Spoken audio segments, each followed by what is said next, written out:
ওই চায়ের দোকানদারের নাম হচ্ছে ফারুক। আর এই ফারুকের ভাষ্য মতে এটা মোটামুটি 8:30টার দিকে ঘটনা।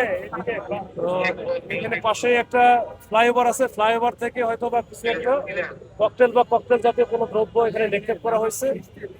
এখানে যে চা খাওয়ার জন্য যে দাঁড়ায় ছিল বা যে ভিকটিম বা ডিসিজড, তার নাম হচ্ছে সিয়াম। সিয়াম এখানে চায়ের অর্ডারও দিয়েছে এবং চাটা সে ফারুক বানাচ্ছিল। ইতিমধ্যেই কিন্তু এই ঘটনাটা ঘটে।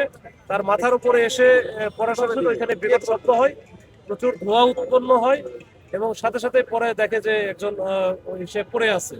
তো তার মাথার উপর আমরা তো মনে করতেছি যে এটা এই ককটেলটা তার মাথার উপরে পড়েছে এবং মাথার উপরেই বাস্ট হয়েছে। হওয়ার কারণে তার মাথার এই জায়গাটা কিন্তু পিছনের দিকে অংশটা এটা মোটামুটি 2 ভাগের মতো অবস্থা হয়ে গেছে। তো এখান থেকেই মৃত্যুটা হয়েছে। এখন আমরা চেষ্টা করছি যে এটা আসলে কোথা থেকে কেমনে কিভাবে বা কারা মারলো। আমরা সাথে সাথে আমাদের এই আশেপাশে যত এলাকা আছে সব জায়গায় চেকপোস্টটা অ্যাক্টিভ করা হয়েছে। আমাদের বম ডিসপোজাল ইউনিটের যারা বিশেষজ্ঞ সদস্য আছে তারা কিন্তু এখানে আসছে, তারাও এটা দেখেছে এটা ককটেল জাতীয় কোনো কিছু হবে। তো আমরা সবকিছুই আমরা পরীক্ষা নিরীক্ষা করতেছি, দেখতেছি, ইনভেস্টিগেশন করার পরে আসলে বুঝতে পারবো এটা কি হয়েছে। আপাতত এই পর্যন্ত।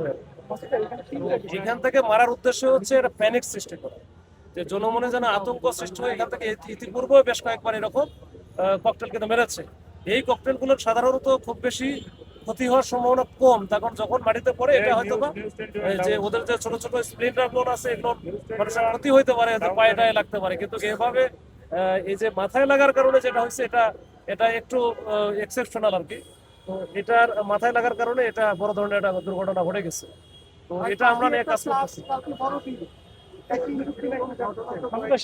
এটা চার্চের বড় ধরনের ঘটনা না, এটা মানে মাঝে মাঝে কিন্তু এই এলাকায় কিন্তু এই ধরনের ঘটনা ঘটেছে। এর আগে দেখেছি এই সন্ধ্যার সময় বা রাত্রে বেশ করে 7টা 8টা 9টার মধ্যে, 9টার দিকে এর আগেও বেশ কিছু ঘটনা এরকম কিন্তু ওই যে ককটেল বিস্ফোরণের ঘটনা ঘটেছে। তো ওইটারই ধারাবাহিকতায় আমার মনে হয় না অন্য কোনো কিছু, এটা ওটারই ধারাবাহিকতায় ঘটনা ঘটছে।